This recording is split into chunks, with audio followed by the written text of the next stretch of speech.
कृष्णा जय शिल प्रभुपाद की जय।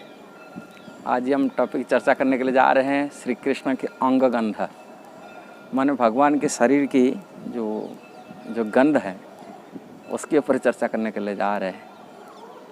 और दुनिया में यदि कोई संसार की गंध है, सुगंध है, सब वो भगवान श्री कृष्ण से ही आता है। हम लोगों के शरीर में ऐसा नहीं होता है, भौतिक शरीर कोई जीव के अंदर में नहीं होता है। हम लोग सब बदबू निकलता है, पसीना से सुगंध नहीं निकलता, दुर्गंध निकलता है। अब जब नहाएंगे नहीं बदबू निकलेगा, हम पास कोई बैठेगा नहीं भी। किंतु भगवान के शरीर में तरह तरह की सुगंध निकलता है। श्री अंग से सुगंध मन है, उसमें कस्तूरी का सुगंध है, चंदन का सुगंध है, कमल की सुगंध है, तरह तरह की भगवान की सुगंध उनके शरीर से निकलता है, वो आकर्षण करता है। किंतु भगवान श्री कृष्ण इसी बारे में चैतन्य चरितामृत में कहा है, कृष्णदास कविराज स्वामी भगवान श्री कृष्ण कह रहे हैं, यद्यपि आमार गंधे जगत सुगंध मोर चित्त घ्राण हसे राधा अंग गंध। इसके कहने का तत्व है, भगवान श्री कृष्ण कहे मेरी सुगंध से सारी जगत सुगंध होता है, सुगंधित होता है। भगवान के शरीर की अंग गंध से सारी संसार सुगंधित होता है। अब जो फूल में सुगंध देख रहे हैं कि किसी भी सुगंध जहाँ भी मिल रहा है, ये सुगंध की जो उत्पत्ति है, जो ये है, वो श्री कृष्ण के अंग गंध से होता है, श्रीगंध। और ये चीज़, ये रस को जो आस्वादन किया है वो क्या कहा जाए। भगवान पान चोबाते हैं, पान की सुगंध में राधा रानी मध्य भ्रमित होते हैं, ये बात भी कहते, और राधा रानी भूल जाती है उनकी पान की सुगंध। इसमें भगवान ने की वस्तुएं जो भी संस्पर्श में आता है वो भी सुगंधित हो जाता है।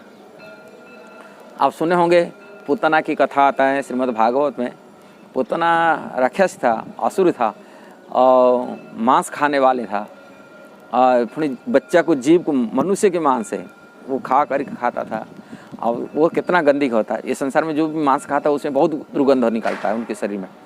किंतु पूतना इतना राक्षसी गंध निकलता था, किंतु भगवान श्री कृष्ण जब स्तनपान किए उसमें सुगंध निकलने लगा, कारण उसमें इतना शुद्ध हो गया। इसलिए श्री कृष्ण के अंग गंध है, ऐसे ही पवित्र करता है, वो सबको पवित्र कर देता है, शुद्धि कर लेता है। इसलिए आज भी भगवान श्री जगन्नाथ की श्री विग्रह पर हम ये अनुभव ही है।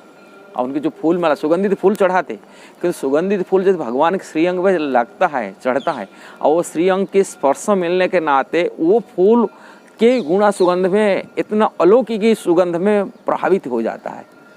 और वो कभी कोई जगन्नाथपुर गया है, जगन्नाथ की श्रीअंग में चढ़ा हुआ फूल, वो अंग फूल को लेके घ्राण करिए, देखिए कितना सुगंध वो निकलता है, वो आनंद की दिव्य सुगंध है। इसलिए कहा जाता है भगवान की गंध से सारी दुनिया सुगंधित होता है, और वो भगवान के श्रीअंग की गंध। इसलिए हम लोगों के शरीर भगवान के शरीर में यही डिफरेंट है, ये जड़ शरीर है, भगवान के चिन्मय शरीर होने के नाते, और सुगंध है वो भगवान को, उनके शरीर से सुगंध निकलता है। साधारण लोग नहीं जानते, भगवान को अपने साथ बराबर सोचते हैं कि भगवान के चंदन का, कस्तूरी का, अगरू का, उसमें जितना सुगंध है सारी वो हमेशा उनके शरीर से गंध निकलता है। श्रीमती राधा रानी के शरीर से कमल की सुगंध निकलती है हमेशा।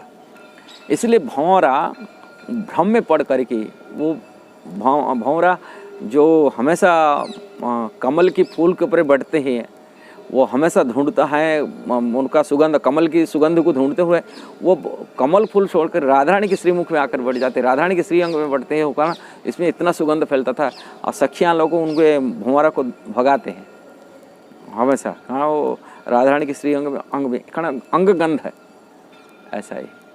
इसलिए अंग गंध जो है वो दिव्य शरीर होने के लिए दिव्य सुगंध निकलता है, अलौकिक सुगंध, जो मनुष्य संसार की जीव में किसी में नहीं हो सकता।